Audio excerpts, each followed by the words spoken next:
오늘 본문 로마서 8장 18절부터 30절까지의 말씀을 저와 여러분이 같이 한 목소리로 봉독하시겠습니다. 생각하건대 현재의 고난은 장차 우리에게 나타날 영광과 비교할 수 없도다. 피조물이 고대하는 것은 하나님의 아들들이 나타나는 것이니 피조물이 업무한데 굴복하는 것은 자기 뜻이 아니요 오직 굴복하게 하시는 이로 말미암음이라. 그 바라는 것은 피조물도 썩어짐의 종노릇한 데서 해방되어 하나님의 자녀들의 영광의 자유에 이르는 것이니라. 피조물이 다 이제까지 함께 탄식하며 함께 고통을 겪고 있는 것을 우리가 아느니라. 그뿐 아니라 우리 곧 성령의 처음 익은 열매를 받은 우리까지도 속으로 탄식하여 양자될 것 곧 우리 몸의 속량을 기다리느니라. 우리가 소망으로 구원을 얻었음에 보이는 소망이 소망이 아니니 보는 것을 누가 바라리요. 만일 우리가 보지 못하는 것을 바라면 참음으로 기다릴지니라. 이와 같이 성령도 우리의 연약함을 도우시나니 우리는 마땅히 기도할 바를 알지 못하나 오직 성령이 말할 수 없는 탄식으로 우리를 위하여 친히 간구하시느니라. 마음을 살피시는 이가 성령의 생각을 아시나니 이는 성령이 하나님의 뜻대로 성도를 위하여 간구하심이니라. 우리가 알거니와 하나님을 사랑하는 자 곧 그의 뜻대로 부르심을 입은 자들에게는 모든 것이 합력하여 선을 이루느니라. 하나님이 미리 아신 자들을 또한 그 아들의 형상을 본받게 하기 위하여 미리 정하셨으니 이는 그로 많은 형제 중에서 맏아들이 되게 하려 하심이니라. 또한 미리 정하신 그들을 또한 부르시고 부르신 그들을 또한 의롭게 하시고 의롭다 하신 그들을 또한 영화롭게 하셨느니라. 아멘. 기도하시겠습니다. 하나님, 주님께서 아버지 하나님과 평생 친밀하고 사랑이 넘치는 아름다운 교제와 또 사귐을 기도를 통하여 누리셨듯이 우리들의 영혼도 성령님에 의해 하나님 아버지께로 이끌리어 우리 안에서 말할 수 없는 탄식으로 우리의 기도를 친히 도와주시고 이끌어 가시는 성령님의 은혜 속에서 더욱더 깊고 풍성한 은혜의 자리로 인도받게 하시고 우리의 기도가 다른 그 무엇을 대체하는 것이 아니라 우리의 기도야말로 하나님과의 교제와 하나님과의 관계를 세워나가는데 가장 큰 능력과 가장 큰 기쁨이 되게 하여 주시옵소서. 모든 말씀 예수님의 이름으로 기도드립니다. 아멘. 오늘은 기독교 영성에 대한 소개 세 번째 시간으로 영적인 갈망과 말씀을 묵상하는 영성훈련에 이어서 기도에 관해 나누도록 하겠습니다. 오늘 본문을 보시면 우리의 기도를 도와주시는 성령님이 계심을 사도 바울은 말씀하고 있습니다. 우리가 많은 고난 중에도 어떻게 한결같은 하나님의 사랑을, 하나님을 향한 사랑을 계속해서 유지할 수 있는가? 보이지 않는 것을 소망하는 그 소망에 굳게 서서 믿음의 성취에까지 이를 수 있는가? 우리의 부족함, 연약함을 도와주시는 성령님이 계시기 때문입니다. 이 로마서 8장은 탄식으로 가득 차 있는 장입니다. 피조물은 썩어짐의 종노릇한 데서 해방되기를 간절히 바라는 것이죠. 하나님의 아들들의 영광의 자유에 우리도 들어갔으면 좋겠다. 이 썩는다는 것은 하나님이 본래 피조세계에 정하신 질서가 아니었습니다. 죄와 타락이 가져온 부정적인 결과를 온 피조물들이 온 몸으로 겪고 있는 것이죠. 그래서 영감에 가득 찬 시인들은 이 피조물의 탄식을 듣습니다. 사도 바울도 성령의 충만함 속에서 피조물이 하루빨리 하나님의 백성들이 그 구원의 영광에 이르게 될 때 회복되는 피조세계 속에 그 영광에 우리도 들어가고 싶다. 이 피조물의 탄식을 듣는 것입니다. 두 번째는 성도들의 탄식이 나오는데 성도들은 양자되는 것, 곧 몸의 구속, 우리의 육체까지도 영광스러운 몸으로 구속되는 구원의 완성을 간절히 기다리고 있는 것이죠. 우리가 이 땅에서 물론 하나님의 은혜와 사랑 속에 기뻐하고 즐거워하고 감사하면서 살고 있지만 우리는 아직 충만한 은혜에는 이르지 못한 것입니다. 우리가 죽음을 향해 나아가고 있죠. 우리의 육신의 죽음을 향해 나아가는데 우리는 그것을 넘어선 몸의 구속, 우리가 양자되는 생생한 생명으로 충만해지는 그 간절한 구원의 완성을 바라고 있는 것입니다. 그 때문에 성도들은 탄식하는 것이죠. 그런데 세 번째 탄식이 나옵니다. 성령님께서 바로 성도들의 영혼 안에서 말할 수 없는 탄식을 하신다는 것을 사도 바울이 말씀하는 것이죠. 이 성령님의 탄식은 피조물과 성도들의 탄식을 들으시는 성령님께서 그들의 그 연약함과 가련함을 도와주시기 위한 탄식입니다. 그 때문에 성령님은 우리의 가장 큰 약점, 아킬레스건을 도와주시는 것이죠. 우리는 기도로서 하나님의 은혜를 받고 하나님의 능력을 체험하고 공급받아야 하는데 정작 기도하는 우리 자신이 마땅히 무엇을 위해 기도하는지를 잘 모른다는 것입니다. 우리의 기도는 정말 잘못된 방향에 휩쓸리기 쉽고 인간적인 동기에 쏠리게 되고 또 걱정과 염려와 근심에 눌려서 기도할 때조차 우리들의 심령은 자유롭지 못한 것입니다. 우리의 가장 진실된 모습을 가지고 나아가서 하나님 앞에 거리낌 없이 대화한다는 것이 그렇게 쉬운 일이 아닌 것이죠. 그래서 성령님이 성도들을 위해 성도들의 영혼 안에서 탄식하시며 우리의 기도의 연약함을 도와주고 계십니다. 우리의 기도 생활이라는 것은 내가 열심히 하는 것이 아니라 사실은 성령의 이끄심을 통해서 우리의 기도가 깊어지고 순전해질 수 있는 것이죠. 이런 우리 앞에 무엇이 놓여져 있는가? 그것이 네 번째입니다. 구원의 서정, 오르도 살루티스라고 부르는 우리가 어떻게 구원에 이르게 되는가? 우리에게는 영광스러운 이 여정을 하나하나씩 우리는 지금 하나님의 은혜에 이끌려서 가고 있는 것이죠. 우리를 미리 아시는 하나님, 예지, 그분이 우리를 미리 정하신 것입니다. 구원의 자녀로. 그리고 우리를 부르셔서 의롭게 하시고 우리를 거룩하게 하시고 마침내는 우리를 영화롭게 하시는 것이죠. 그리고 영화롭게 된 우리들은 그 아들의 형상을 본받게 되는 것입니다.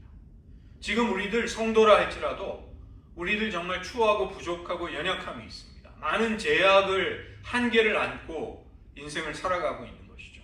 그러나 우리들에게 하나님의 아들의 형상이 충만하게 온전히 입혀지게 될 때 우리는 정말 영광스러운 존재로 우리의 존재가 완성이 되는 것입니다.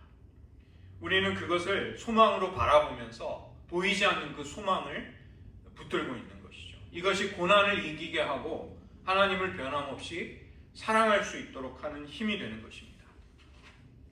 그래서 이 기도라는 것은 가장 먼저는 대화의 성격을 가지는 것이죠. 하나님은 인격적인 분이시기에 우리는 친구와 대화를 하듯 마음을 열고 자유로이 하나님과 대화할 수 있습니다. 정말 얼마나 큰 특권인지 모릅니다. 그래서 기독교 영성이라는 것은 우리와 하나님 사이에 친밀하고 사랑에 넘치는 관계를 세워나가는 것입니다. 이게 가장 중요한 핵심이 되는 것이죠. 그러면 그 관계를 무엇으로 세워나가는가? 이 관계라는 것은 억지로 세울 수 없습니다. 강요할 수가 없습니다. 자유로운 의사에서 서로가 서로에게 상호 헌신하는 과정 속에서 관계는 가장 아름답게 견고하게 세워질 수가 있습니다. 서로 자발적으로 너무 좋아서 친밀하게 만나고 대화하고 사랑을 마음을 나누는 헌신의 과정 속에서 관계는 세워지는 것이죠. 이런 우정 어린 관계가 생동감을 얻으려면 당연히 커뮤니케이션이 잘 돼야 합니다. 이 소통이 대화가 풍성하게 일어날 때 그런 관계는 세워질 수 있는 것이죠. 우리가 하나님과 기도한다는 것은 바로 이런 맥락 속에 놓여 있는 것입니다. 그 때문에 기도는 본질상 하나님과의 대화입니다. 그런데 우리의 기도에 많은 어려움은 우리가 하나님 앞에 나가서 혼자 이야기하다가 돌아올 때가 많다는 것입니다. 열심히 기도하는데 우리의 기도가 대화의 그 정말 진수에는 이르지 못하는 것이죠. 대화라고 하지만 독백에 가까운 기도가 많이 있는 것입니다. 우리는 기도하는 내내 사실은 하나님의 음성보다는 기도하는 우리의 목소리를 우리가 많이 듣곤 합니다. 그러나 의사소통이라는 것은 쌍무적인 것이죠. 그래서 진정한 대화가 있기 위해서는 경청하는 것이, 귀 기울여 듣는 것이 필요하고, 그것은 응답을 위해서도 꼭 필요한 것입니다. 또 모든 기도의 선행 조건은 하나님 앞에 나아가는 것이죠. 하나님의 임재 앞에, 그분의 현존 앞에 나아가서 그분 앞에 있는 것입니다. 우리가 누군가와 함께 있을 때 정서적으로 가깝지 않다거나 인격적으로 서먹서먹하고 공감이 이루어지지 않을 때가 있습니다. 어떤 때는 누군가와 같은 장소에 같은 시간을 보내는 것이 때로는 불편하게 느껴질 때도 있는 것이죠. 단지 같은 장소와 시간을 공유한다고 해서 대화와 우정이 쌓여지지 않는다는 것입니다. 그래서 대화를 잘 하려면 여러 가지 제약들을 잘 극복할 수 있어야 합니다. 먼저는 경청하는 것인데, 대화로서 기도를 할 때 중요한 것은 하나님의 음성을 귀 기울여 잘 듣는 것이죠. 인간의 언어가 발달하는 과정, 한 사람이 아기로 태어나서 언어를 습득하는 과정에서도 말을 하는 것보다 듣는 것이 반드시 먼저 선행이 되는 것입니다. 인간의 마지막으로 살아있는 감각 역시도 청력이라고 합니다. 인간의 모든 기능이 이제 그 쓸모가 없어지고 힘을 잃어도 인간은 죽음 직전까지 청력이 살아있다고 그래요. 하나님 앞에 우리가 무엇을 말하기 전에 성령님이 우리 영혼에서 말씀하십니다. 우리가 하나님의 자녀임을 증언해 주십니다. 우리가 경청해야 할 분, 그 대상은 물론 하나님이신데, 우리가 그분의 음성을 귀 기울여 들으려고 할 때 여러 통로가 있음을 우리가 깨닫게 되면, 느끼게 되면 우리의 기도가 풍성해지고 달라질 수가 있습니다. 하나님의 말씀, 성경을 통해 하나님은 우리에게 말씀하시죠. 이 시대에 맞게 성경은 계속해서 지혜와 하나님의 뜻을 우리에게 선포하는 능력이 있습니다. 그래서 우리는 계속해서 이 말씀을 사랑하고 묵상하며 음성을 듣게 되는 것이죠. 또 피조 세계를 통해서도 말씀하십니다. 어떤 예술적인 걸작품이 그 작가의, 예술가의 혼을 표현하듯이 이 자연 역시도 창조주를 우리에게 선포하고 있습니다. 또 다른 누군가를 통해 하나님이 말씀하실 때가 있죠. 우리는 불현듯 누군가의 건네주는 말 한마디 속에서 하나님의 뜻이 들리기도 하는 것입니다. 또 내가 부지불식간에 누군가에게 하나님이 들려주고 싶은 말씀을 말해줄 때가 있습니다. 우리가 처해 있는 상황 속에서도 하나님의 음성은 들려오십니다. 하나님은 어떤 문을 닫으실 때 또 다른 문을 열어놓으십니다. 어려운 인간관계를 통해 우리는 예전에 관심을 갖지 않았던 주제에 대해서 관심을 가지게 되는 것이죠. 일상에서 경험하는 우연한 행운, 또 좌절의 사건들 안에서도 그분의 음성이 담겨있는 경우가 있습니다. 그래서 인내하며 경청하는 것 모두에 성령님의 은혜가 필요한 것입니다. 기도하는 시간만이 아니라 일상의 삶 속에서 우리는 하나님께 귀를 기울이는 것을 배우는 것이죠. 그것이 기도를 배워가는, 우리 안에 기도가 더 성장하고 더 깊어가는 과정인 것입니다. 때로는 꿈을 통해서 정말 의미 깊은 상징이나 심상, 이미지 같은 것들이 하나님께로부터 올 때가 있습니다. 모든 꿈이 계시적인 내용을 담고 있지는 않지만 어떤 꿈은 이건 하나님이 주시는 거구나, 그것을 우리가 느끼고 분별하게 될 때가 있죠. 그래서 해석을 위해서는 이제 분별력과 판단력, 지혜 역시 하나님께 우리가 간구해야 하는 부분이 있습니다. 매일의 일상을, 삶을 기록하는 일지를 쓴다든가 영적인 자서전, 일기 같은 기록 역시 도움이 됩니다. 우리가 그때 어떤 영적인 투쟁을 했고 문제점을 느끼면서 살았는지, 또 어떤 지혜와 통찰을 얻었는지, 그런 과거의 기록 속에서 우리는 우리의 삶 전체를 폭넓게 그렇게 볼 수 있게 되는 것이죠. 직감이나 어떤 확신, 또 조용하고 분명한 하나님이 주시는 느낌을 받을 때가 있습니다. 갑자기 어떤 일에 대한 이치가 분명히 깨달아지고 내가 무슨 말을 해야 될지 분명하게 깨달아지는 순간이 오는 것이죠. 하나님이 말씀하시는 바가 바로 그것이었구나. 하나님이 내 삶에 이런 체험을 주신 이유가 이것이었구나. 이것이 하나님이 주시는 직관과 어떤 느낌과 통찰 속에서 오는 경우가 있습니다.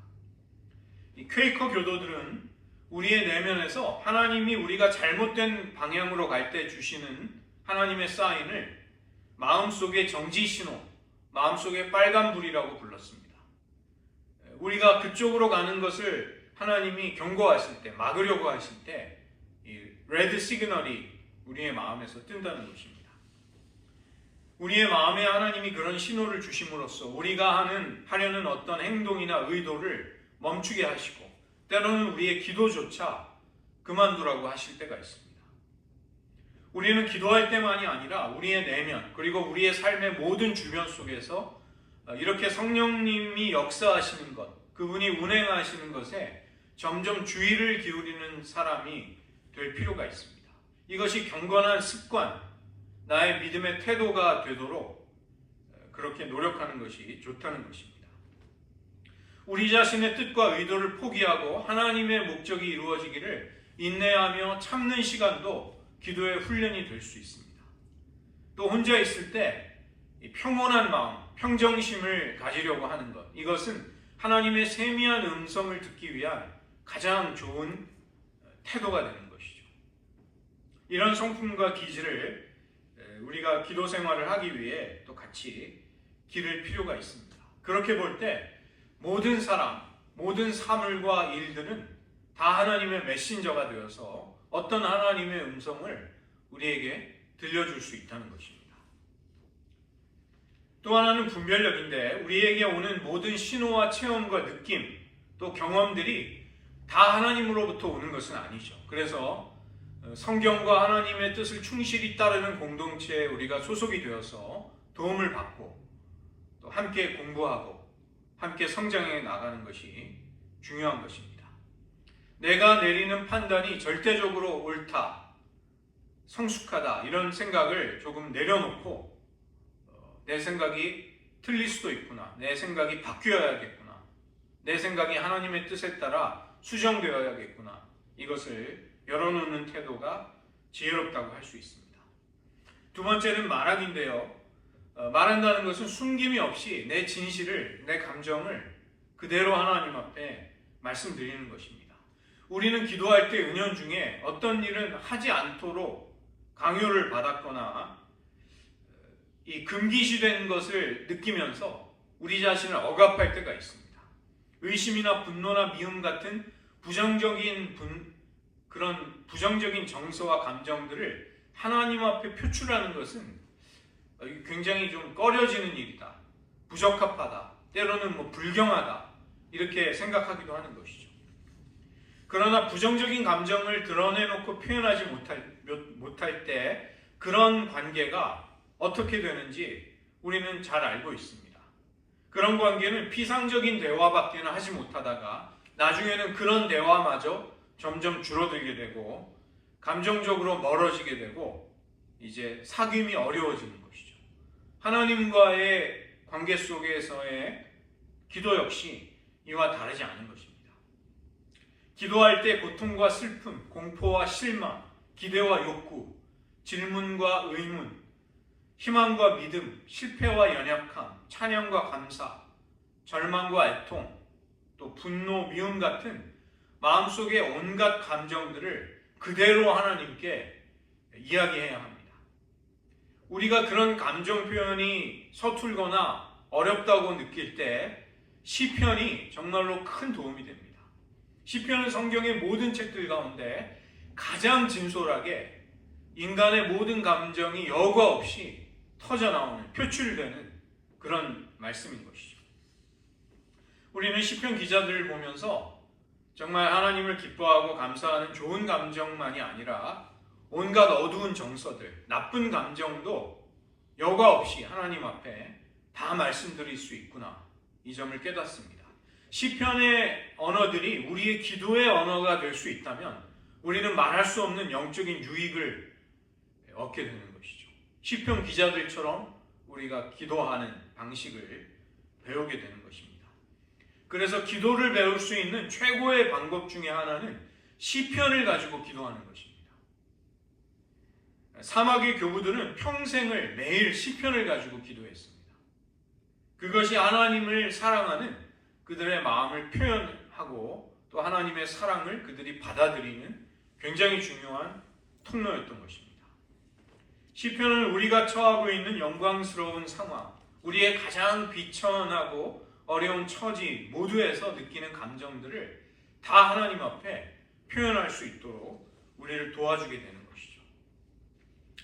기도할 때 우리의 감정과 마음을 표현하려면 어린아이와 같이 연습이 필요합니다.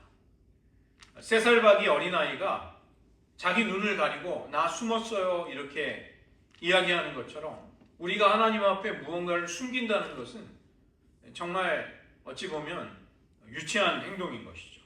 우리 안에 있는 모든 것들, 심지어 우리가 내 안에 그런 것까지 들어있었나 싶은 모르는 것들도 우리로 하여금 표현하게 하시고 인식할 수 있도록 도와주시는 분이 성령님이신 것이죠. 그러나 성령님은 우리의 인격과 자유를 존중하시기 때문에 억지로 강제로 그렇게 하지 않으십니다. 우리가 성령께서 우리의 기도를 이끄신다는 것을 인정하면서 받아들일 때, 성령의 인도를 의지할 때 하나님은 그런 일들을 우리 안에서 하시는 것이죠. 세 번째는 중보기도인데 마음으로 하나님과 대화하는 방법 중에 하나가 바로 중보기도입니다.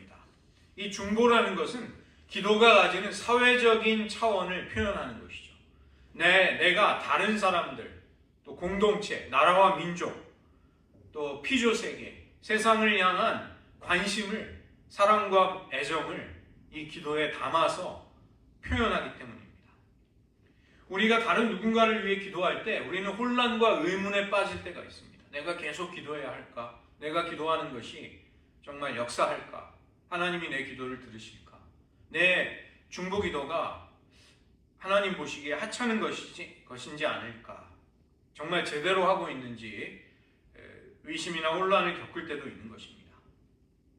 우리와 하나님 사이의 기도의 역학관계, 이 다이나믹스가 있죠.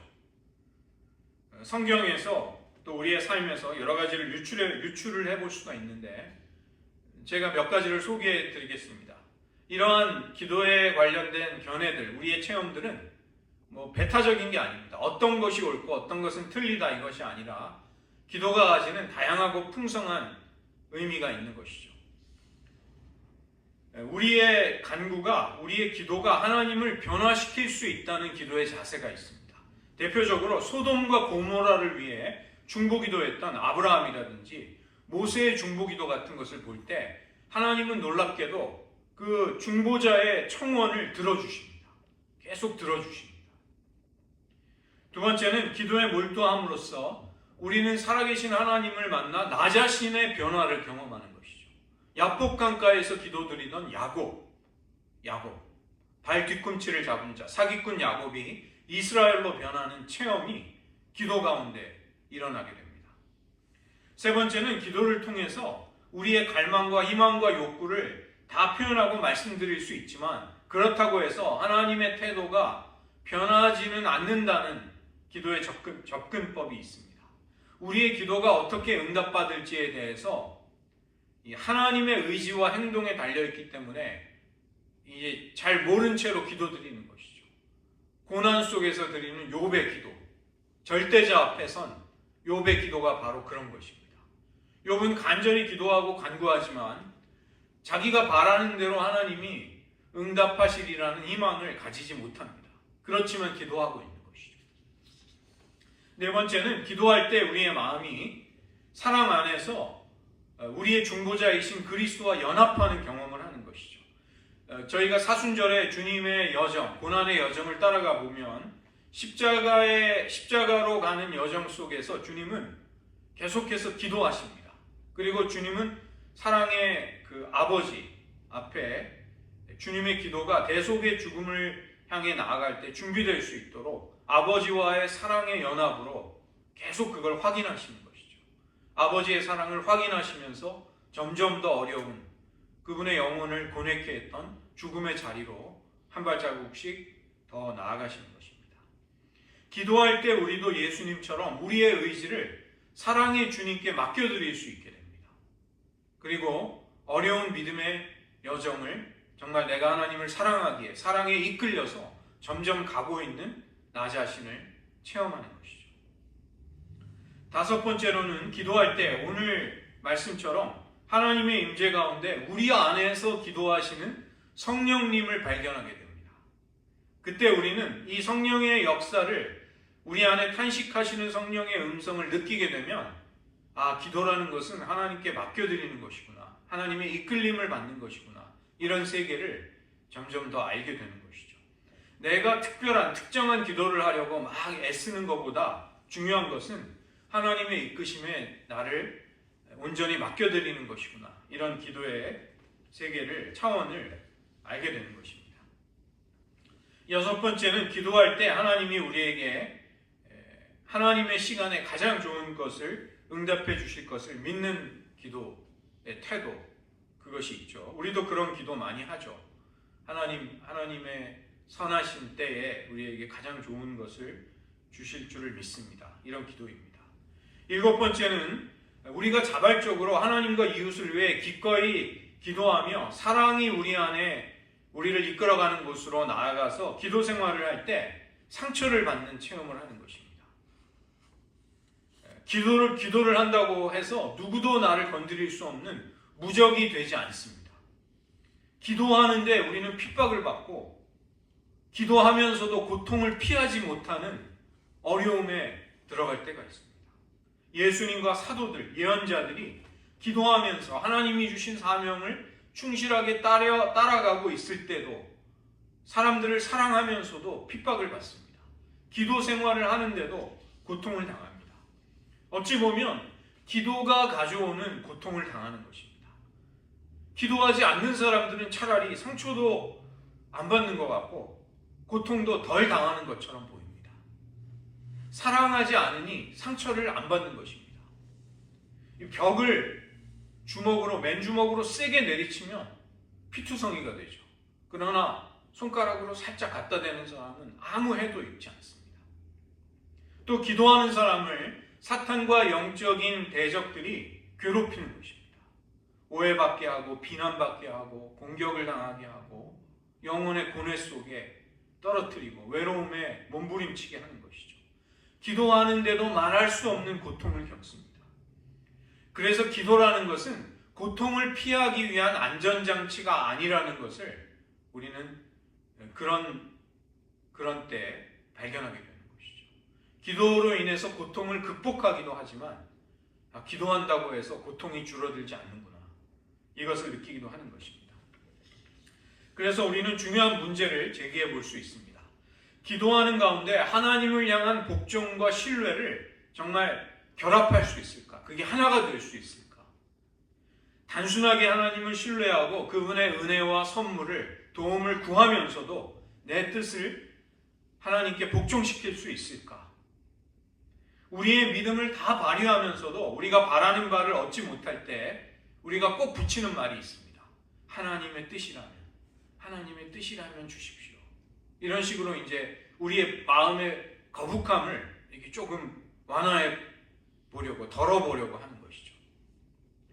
우리의 진심에서 우러나오는 기도를 하나님이 들어주시기를 원하시는데 그렇다면 무엇이 방해가 될까? 기도할 때 우리의 태도를 성찰해 볼 필요도 있습니다.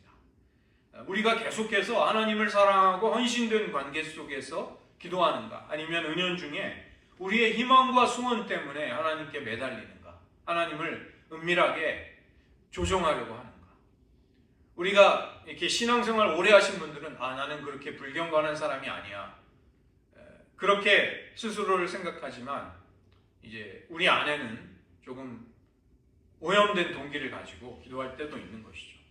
요청하는 기도, 간구의 기도를 드릴 때도 감사하면서 하나님의 뜻이 이루어지기를 바라는 기도가 필요합니다.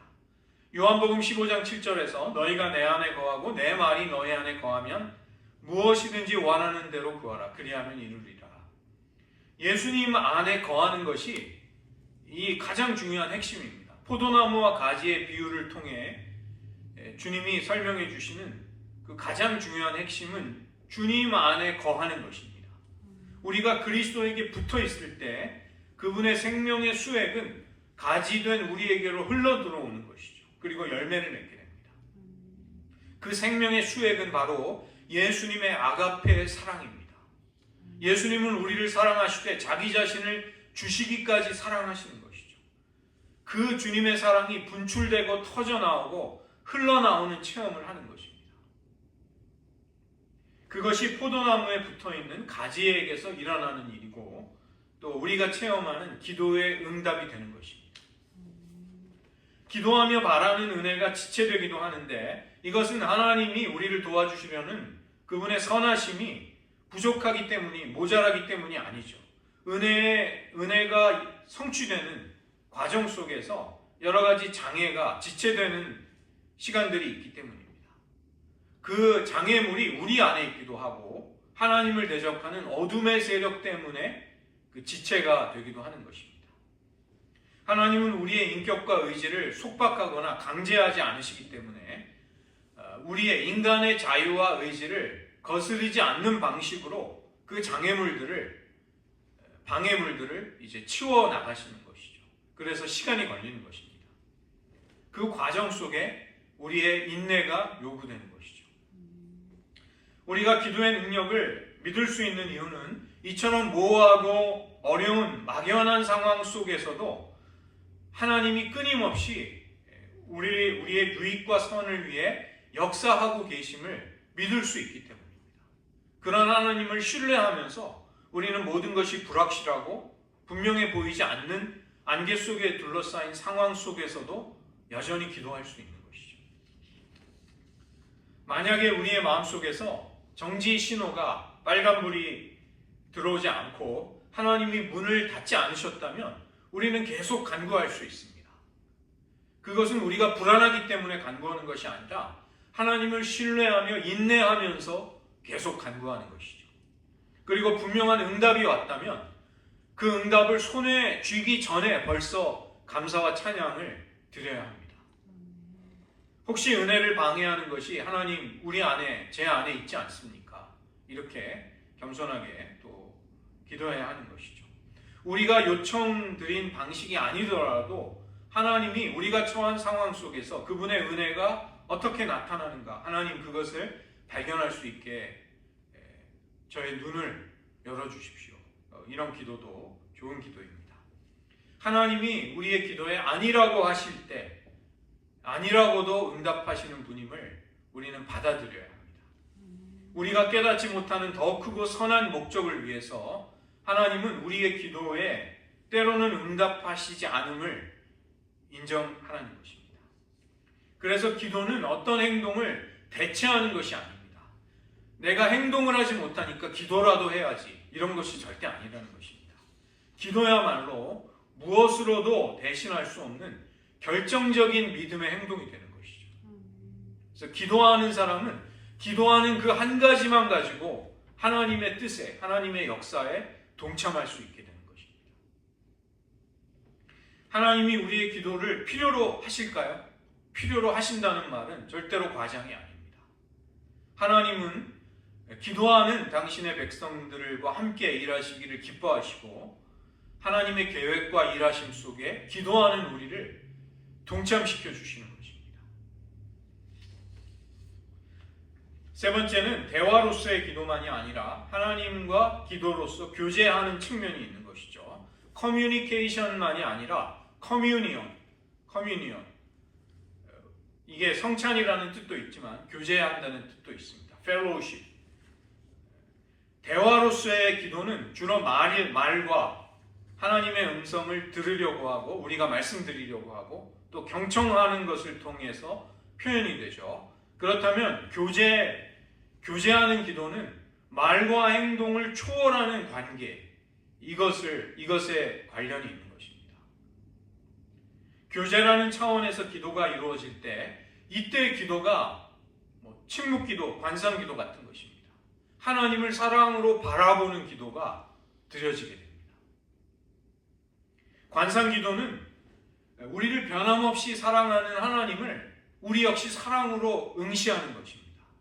그분을 사랑으로 주목하는 것입니다. 우리 존재 전체가 하나님을 사랑하는 일에 몰두하는 것입니다. 오직 그거 하나로 기도하는 것이죠. 성령님이 하나님의 뜻에 따라 우리를 감화하시고 우리를 은혜로 채워주시기를 받아들이고 하나님 안에서 쉬는 기도, 안식의 기도로 들어가는 것입니다. 그 때문에 관상기도는 내적인 안식을 누린다는 큰 특징이 있습니다. 마음에 깊은 평안이 찾아옵니다. 무언가를 성취하고 얼마나 획득했는가에 따라 가치를 부여하고 판단하고 판단받는 세상 속에서 하나님은 이런 기도의 자리로 우리를 부르십니다. 너는 다만 내 앞에서, 내 임재 앞에서 안식하라. 조용히 내 사랑 안에 잠잠히 그 사랑을 누리라.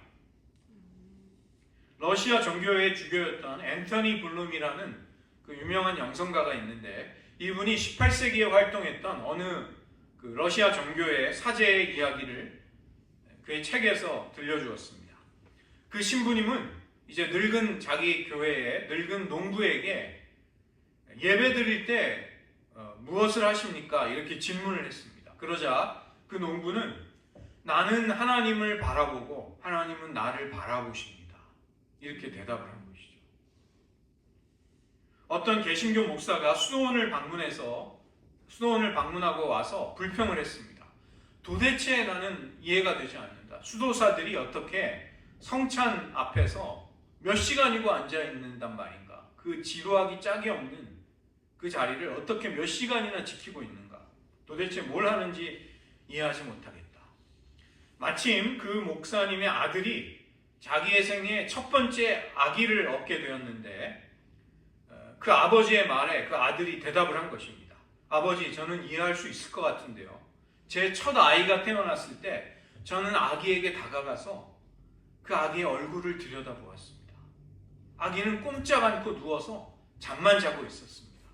하지만 저는 아기에게 빠져들어서 시간 가는 줄 모르고 몇 시간이나 그 아기의 얼굴을 바라보았습니다. 이 방금 아버지가 된 아들은, 그 목사님의 아들은 자기 자식을 통해서 관상의 본질을 경험한 것입니다. 사랑으로 바라보는 대상에 몰입이 되는 경험을 하는 것이죠. 우리는 그 순간 시간을 의식하지 않게 되고 흐르는 시간을 잠시 초월해서 영혼의 영역 속으로 이끌려가는 것입니다. 말을 통한 하나님과의 대화, 이 기도도 소중하지만 사랑의 응시를 통해서, 바라봄을 통해서 하나님을 희망하는 것을 통해 교제하는 자리로 더 들어가는 것이죠. 하나님께 말하거나 경청하려는 노력조차 잠시 내려놓고 고요히 하나님 앞에 머물며 앉아있을 때 하나님은 치유의 신비를 베풀어 주십니다. 저는 그것을 나중에 책을 한번 써볼까, 책상머리 영성, 그런 좀 소원이 있습니다. 책상머리 영성, 하나님 앞에 머무는 것에 대한 영성, 이 책을 꼭 한번 써보고 싶습니다. 이런 비슷한 책을 쓴 사람이 있어요. 그 무슨 책이었냐면 알라르이자 신비가 암체어 미스틱이라는 책을 누가 벌써 썼더라고요. 그래서 아마존에서 제가 주문해서 가지고 있습니다. 근데 저는 이제 한국 사람들에게 책상머리 영성, 이런 책을 한번 쓰고 싶습니다. 우리를 속박에서 풀어주시고 우리의 영혼을 아름답게 변화시켜주는 일들이 뭐 엄청난 은혜 체험, 신비 체험을 하는 자리에서 일어날 수도 있지만 하나님 앞에 잠잠히 조용히 머무는 시간 속에 일어나는 것입니다. 이런 하나님과의 교제는 어떤 것을 위한 수단이 아니라 그 자체가 목적입니다. 능력과 선물을 얻어내기 위해서, 더 깊은 은혜를 체험하기 위해서, 혹은 하나님 앞에 더 신실한 종이 되어서 더 잘 섬기기 위해서 나아가는 것이 아니라는 것입니다. 그냥 하나님을 흠모하고 사랑해서 그분 앞에 머무는 기도의 세계, 그것이 있다는 것이죠. 웨스트민스터 소요리 문답 첫 번째 질문입니다. 이제 이 목사님이 질문하면 이제 그 세례를 준비하는 어린 학생이 대답하는 것이죠. 인간의 으뜸가는 목적은 무엇입니까? 인간이 존재하는 으뜸가는 목적은 하나님을 영화롭게 하고 그분을 영원히 즐거워하는 것입니다. To glorify God and to enjoy Him forever. Enjoy Coke, 그 코카콜라 광고 문구죠. 우리는 하나님을 즐거워할 수 있습니다. 하나님을 영화롭게 할 수 있는 가장 핵심적인 길은 그분을 즐거워하는 것입니다. 부모가 가장 영광스러운 순간은 집에 돌아온 아빠를 그 아이들이 맨발로 뛰어나가서 반기면서 기뻐하는 것입니다. 그게 아버지의 가장 큰 영광이죠. 하나님도 그렇다는 것입니다. 하나님이 우리를 위해 행하시는 것 때문이 아니라 하나님 때문에, 그분이 하나님이시라는 오직 그 진리 때문에 하나님을 사랑하는 법을 우리는 배우게 됩니다. 그래서 기독교의 역사 속에 다양한 관상 기도가 있어 왔습니다. 제가 나누어 드린 자료들을 한번 잠시 보시기 바랍니다. 제가 시간이 갔기 때문에 이걸 다 읽지는 않겠습니다.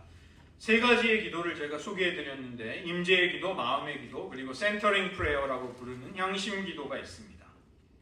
저는 수년째 향심 기도를 하고 있습니다. 여러분에게도 강력하게 권해드립니다.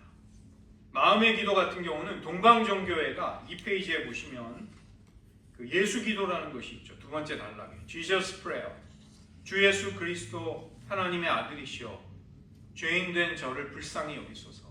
이 단순한 기도를 계속하는 것입니다. 계속 수천 번 반복하면 이 기도가 우리의 영혼의 호흡처럼 의식과 무의식 속에서 떠오르게 되고, 이제 깊은 이 단순한 기도를 통해 하나님과의 동행이 가능해지고 일상의 삶을 살면서도 이 기도를 이렇게 드리는 것이죠. 그래서 깊은 체험에 들어가는 많은 사람들이 있습니다. 동방 정교회, 러시아 정교회, 알메니안 정교회, 그리스 정교회에서는 이 기도를 굉장히 중요하게 여깁니다. 그 다음에 세 번째 보시면 센터링 프레어라는 것이 있는데요. 같이 했으면 참 좋은 추천드리는 기도입니다. 이 기도는 시토수도의 토마스 키팅이라는 신부님이 현대적으로 이 기도를, 이 고대 관상 기도를 현대인들에게 맞게 널리 퍼뜨린 기도입니다. 이 토마스 키팅 신부님은 돌아가셨는데 14세기의 영적인 고전인 무지의 구름이라는 The Cloud of Unknowing이라는 그 신학을 가지고 이제 만들어진 기도예요. 그리고 이런 침묵 기도를 많은 사람들이 초대교회 때부터 수도사들, 수도원의 전통 속에서도 그렇고 많은 신자들이 했습니다. 4페이지에 보시면 내면 속에서 거룩한 단어를 하나 선택하십시오. 하나님을 부르는 특정한 호칭입니다. 어떤 사람은 하나님, 아버지, 저는 주님을 부를 때가 많은데 주님. 그 다음에 특정한 하나님과의 영적인 관계를 연상시키는 특정한 단어를 쓰셔도 됩니다. 그래서 이 단어를 쓰는 이유는 이 단어가 가진 어떤 신비적인 마력, 이런 거를 이용하려는 것이 결코 아니라 우리의 마음이, 이제 우리의 의식이 하나님의 임재 앞에 잠잠히 머물지 못하고 마음이 흩어지거나 주의가 분산이 될 때 조용히 이 거룩한 단어를 부름으로써 우리의 의식을 하나님 앞으로 되돌리기 위해서 이 단어를 사용하는 것입니다. 그러니까 그냥 기능적으로 쓰는 거예요. 저도 이제 침묵 기도를 드리다가 내 의식이나 주의가 한결같이 집중되지 못하잖아요. 헛생각도 들어오고 딴 데서 엉뚱한 생각도 하고 이럴 때 내가 이렇게 하면 안 되지. 그러면서 조용히 주님을 이렇게 조용히 부르면서 읊조리면서 내 의식을 다시 하나님 앞으로 이제 모으는 것이죠. 그리고 이때 조용히 그냥 하나님의 은혜와 사랑 앞에 머무는 것입니다. 하나님이 주시는 침묵 속에서 침묵의 움직임을 따라가 보려고 하는 것이죠. 따라가는 침묵, 흘려보내는 침묵, 그런 침묵들을, 머무는 침묵, 이러한 침묵의 느낌들을 속에서 하나님이 나를 어떻게 이끄시는가 이렇게 머물면서 하나님의 사랑 안에 쉼을 누리는 것입니다. 하나님, 정말 하나님의 사랑 안에 제가 너무 감사하고 기쁩니다. 이렇게 그분 안에 그냥 아무것도 가만히 이렇게 욕망하거나 소원할 필요도 없습니다. 머무는 시간인데 여러분 지난번에 10분인가 5분인가요? 저희가 기도 몇 분 했죠? 5분 했죠. 여러분 5분이 막상 침묵으로 기도해 보시면 짧지 않은 것을 혹시 느끼신 분 계신가요? 상당히 긴 시간입니다. 제가 센터링 프레어를 처음에 이제 10분으로 시작을 했거든요. 한 몇 달을. 10분 동안 온갖 잡생각이 밀려오는데 마음이 잔잔해지는 것도 어렵습니다. 그러다 그냥 끝납니다. 근데 이제 점점 그 시간이 늘어나는데 보통은 20분 정도를 권면합니다. 20분 정도. 너무 길어지면 우리의 의식이 그거를 지탱을 못하고 너무 짧으면 깊은 안식으로 못 들어가기 때문에 한 20분 정도를 하시는 것이 좋습니다. 타이머를 걸어놓고 하나님 앞에 잠잠히 하나님의 사랑 앞에 머무는 것입니다. 절대 어렵지 않습니다. 동양의 명상이냐? 결코 그렇지 않습니다. 이것은 기독교의 전통 속에서, 기독교 영성의 전통 속에서 드리는 기도이지 동양의 명상이 아닙니다. 그러니까 그런 우려는, 그런 걱정은 안 하셔도 됩니다. 그 다음에 4페이지의 맨 아래에 실제적인 문제들 있죠. 기도를 실천하실 때 시간을 들이셔야 합니다. 시간을 투자하셔야 되는데 새벽 기도를 하고 싶은 사람은 그 전날 저녁부터 시간을 투자해야 합니다. 일찍 자야만 새벽에 맑은 정신으로 기도하는 것이 가능해집니다. 그렇지 않고는 새벽 기도를 잘할 수 있는 다른 방법이 없죠. 이것은 내가 그런 시간과 정성을 투자할 가치가 있느냐의 문제이죠. 하나님과의 교제가 무엇보다 중요하다면 기꺼이 투자하셔야 합니다. 그 다음에 자신만의 기도의 시간과 장소를 만드십시오. 보통은 새벽이 다른 하루 중에 여러 가지 일들이 내 의식 속으로 들어오기 전에 투명한 시간, 백지와 같은, 흰 도화지와 같은 그런 시간이 좋죠. 그렇지만 새벽이 여의치 않으시다면 다른 시간대에 하셔도 됩니다. 안 하시는 것보다는 낫습니다. 그 다음에 넘어가셔서 3번, 이 분심의 문제가 있습니다. 기도할 때 자꾸 잡생각이 찾아오고, 특별히 여러분이 방언으로 기도한다든가 간구하는 기도를 드릴 때는 이런 일이 좀 덜지만 하나님의 임재 앞에 머무르는 것을 연습해 보시면 이 잡생각과 생각이 자꾸 분산되고 이런 것들이, 분심의 문제가 굉장히 큰 문제가 돼요. 그래서 어려워하지 마시고 이것은 누구나 겪는 문제입니다. 우리의 영혼이 잠잠히 평온히 하나님의 음성을 들을 수 있고 하나님과의 교제와 사랑을 주고받는 단계로 들어가는데 필연적으로 통과하는 과정이기 때문에 절대로 내가 나는 영적인 자질이 없나 봐, 절대 그렇지 않습니다. 이것은 기도하는 모든 사람들이 겪는 것입니다. 그래서 보시고 기도를 해보십시오. 그 마지막 단락에 보시면 제가 검은 글씨로 하이라이트한 게 있습니다. 여러 종류의 기도를 시도해 보시되 감사와 간구, 고백과 중보, 말하는 것과 경청, 대화와 교제 사이에 균형을 좀 유지하십시오. 너무 한쪽으로만 기도하지 마시고 대화하는 기도, 하나님과의 순전한 교제의 기도, 이것을 다 해보시기를 바랍니다. 하나님이 기도 가운데 여러분을 더욱 깊이 만나주시기를 축원드립니다. 들은 말씀 의지하면서 저희들 잠시 기도할까요? 하나님, 저희들 하나님과의 대화와 간구의 기도, 또 성령의 은사를 받은 분들은 방언의 기도 많이 들으셨을 것입니다. 하나님, 이제 저희들 평생 하나님의 임재 앞에 나아가는 침묵의 기도, 관상의 기도, 마음의 기도, 모두 다 드리기를 원합니다.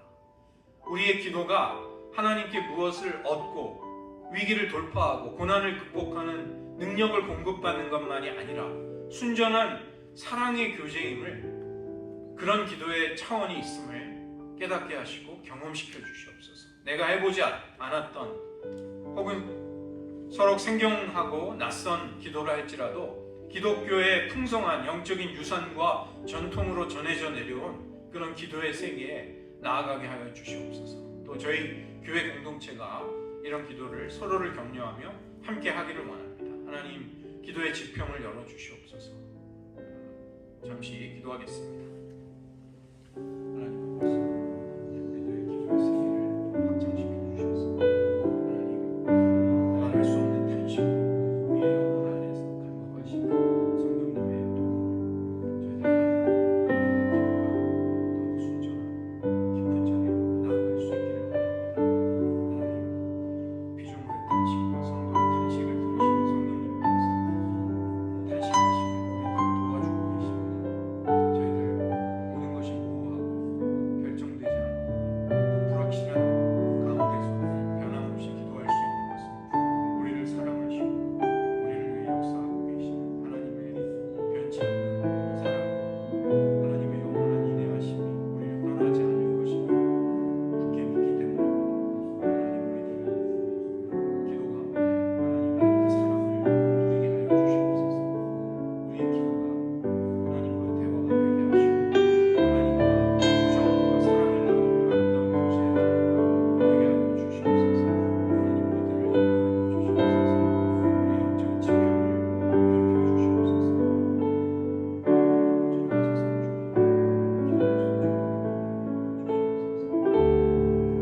기도하겠습니다. 하나님 아버지, 무엇을 위해 기도해야 할지 알지 못하는 우리들의 연약함을 성령님께서 말할 수 없는 탄식으로 도와주실 때에 우리의 기도가 더욱 깊고 풍성한 은혜의 차원으로 나아가고 확장될 수 있음을 믿습니다. 하나님, 그러한 기도의 확장과 성장을 심화되는 기도의 세계를 우리에게 활짝 열어주시옵소서.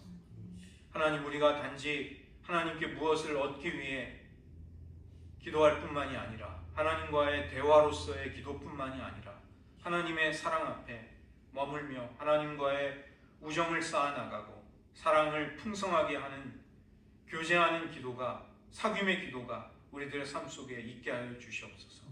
새로운 기도의 지평을 열어주시옵소서. 우리에게 익숙하지 않은 기도라 할지라도 기독교 역사의 풍성한 영적인 유산 속에서 전해 내려온 많은 기도의 방법들을 실험해보고 도전해보고 우리들에게 적용해봄으로써 하나님과의 기도의 세계가 풍성해지기를 원합니다. 세상이 얼마나 분요하고 우리를 둘러싼 상황이 얼마나 불확실한지요. 그러나 그러한 모든 과정 속에서도 우리는 흔들림 없이 기도할 수 있음은 하나님이 우리를 변함없이 사랑하시고 주님의 인애와 긍휼이 결코 끊어지지 아니함을 확실히 알고 있기 때문입니다. 십자가로 가까이 나아가실수록 더욱 깊이 아버지 앞에 머물며 기도하셨던 예수님의 기도, 그 기도를 본받기 원합니다. 그 기도의 차원이 우리들에게도 열리기 원합니다. 하나님, 우리의 기도가 대화하는 기도뿐만이 아니라 교제와 사귐의 기도로 나아가 풍성케 되는 은혜를 주시고 우리의 기도가 무엇보다도 하나님을 더 사랑할 수 있게 되고 하나님의 음성을 더 세밀히 분별할 수 있게 되는 그런 자리가 되기를 원합니다. 우리가 기도로서 다른 이들을 사랑과 관심 가운데 품고 기도할 때 하나님이 그들을 사랑하시고 회복시켜 주시는 놀라운 일들을 우리들 평생에 보게 하여 주시옵소서. 모든 말씀 예수님의 이름으로 기도드립니다.